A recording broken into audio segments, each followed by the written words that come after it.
sahabat bahasa, perkenalkan nama saya Kurnia Nurdilah.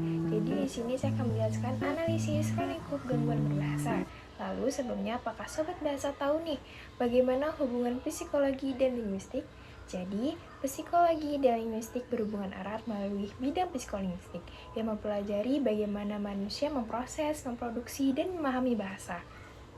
Nah, itu dia hubungan psikologi dan linguistik. Lalu kita simak lebih lanjut yuk tentang gangguan berbahasa.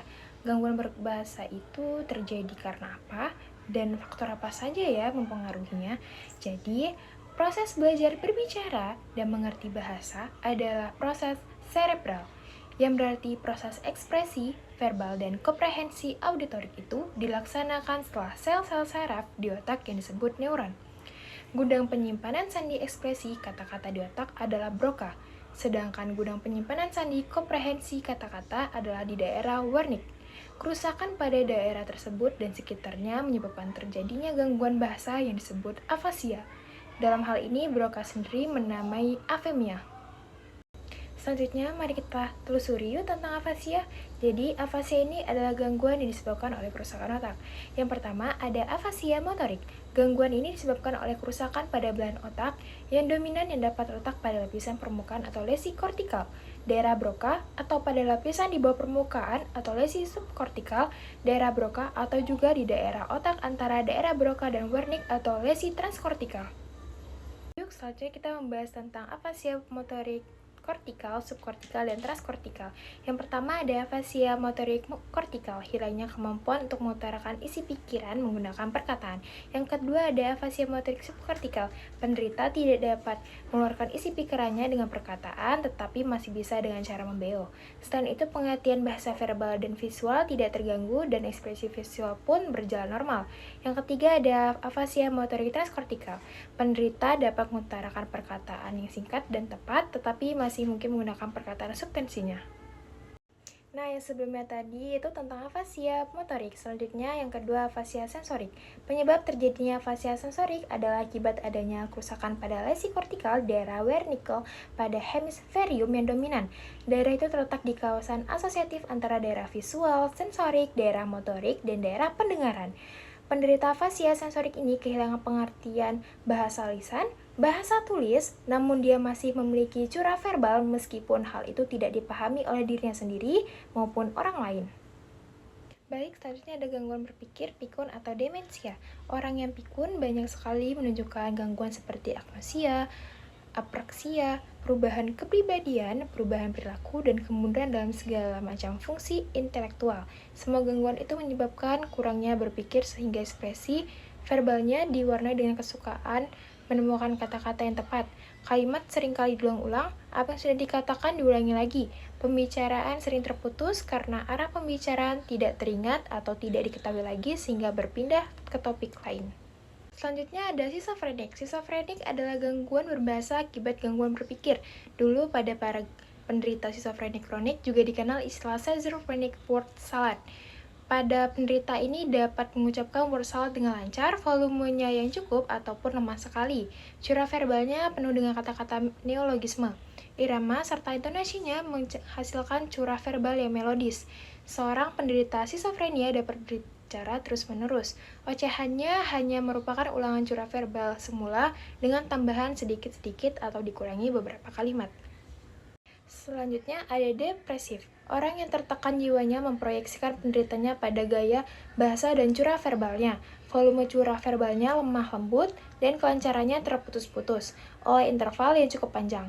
Namun arah arus isi pikirannya tidak terganggu, kelancaran bicaranya terputus oleh tarikan napas dalam, serta pelepasan napas keluar yang panjang. Pranagi emosional yang terasosiasi dengan depresi adalah universal. Curah verbal depresif dicoraki oleh topik yang menyedihkan, menyalahi, dan mengutuk diri sendiri.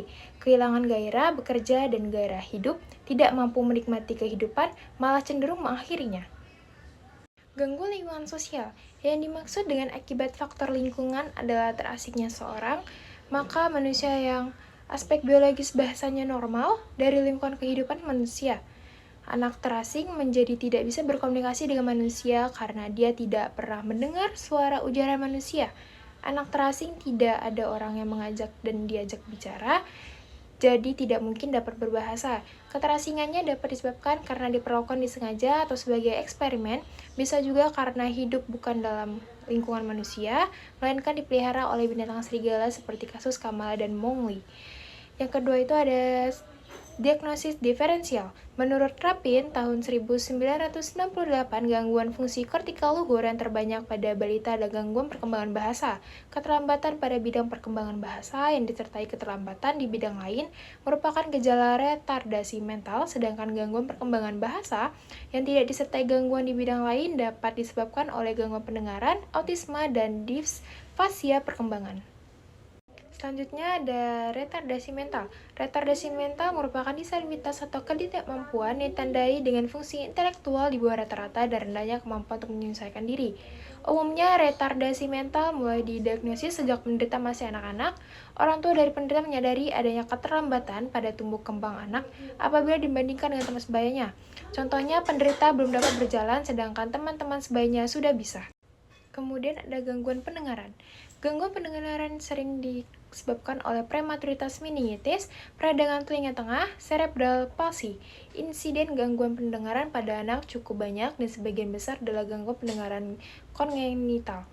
Gangguan pendengaran yang ringan dan unilateral dapat juga merupakan kendala dalam pendidikan. Contoh, anak yang lahir dari orang tua yang sehat namun sampai usia 5 tahun anak tersebut belum bisa berbicara dan menirukan suara-suara sekitar. Hal ini bisa saja disebabkan karena anak tersebut mengalami gangguan pendengaran sehingga tidak bisa mendengarkan bunyi atau suara sekitar dan pada akhirnya anak-anak tersebut tidak mampu menirukan apa yang diucapkan oleh orang tuanya.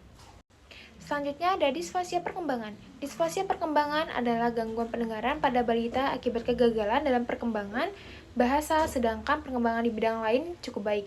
Pada anak-anak ini tidak didapati gangguan pendengaran, gangguan berbicara, fungsi sensori motor maupun inteligensi nonverbal. Pada usia sekolah, sebagian besar anak-anak sudah dapat berbicara, namun akan didapati kesukaran dalam membaca, menulis, dan mengeja. Deteksi diri kelainan ini dapat mencegah timbulnya kelainan tersebut. Selanjutnya ada autisme. Autisme merupakan gangguan perkembangan bahasa yang berat. Gejala utamanya berhubungan dengan efek sosialisasi, komunikasi, dan bermain. Gangguan utamanya di bidang komunikasi adalah bidang pragmatik. Sering ditemukan gejala autisme, anak-anak yang terkena gejala ini tidak mempunyai usaha untuk berkomunikasi secara nonverbal, misalnya dengan kontak mata atau gerakan tangan. Yang terakhir ada disatria. Disatria adalah kondisi di mana otot-otot yang aktif ketika manusia berbicara menjadi melemah atau kesulitan untuk dikontrol. Pada anak-anak dengan disatria sering ditemukan adanya pola makan yang abnormal karena masih adanya refleks primitif, misalnya refleks menelan dan menggigit. Karena itu sering pula terlihat kurangnya kemampuan menggerakkan atau mengikuti gerakan mulut, bibir, dan lidah. Penyebab utama disatria adalah cerebral palsy, yaitu sebagian besar akibat pseudobular palsy pada cerebral jenis spastik. Nah, itu dia pembahasan mengenai gangguan berbahasa. Sekian, terima kasih, dan sampai jumpa lagi sahabat bahasa.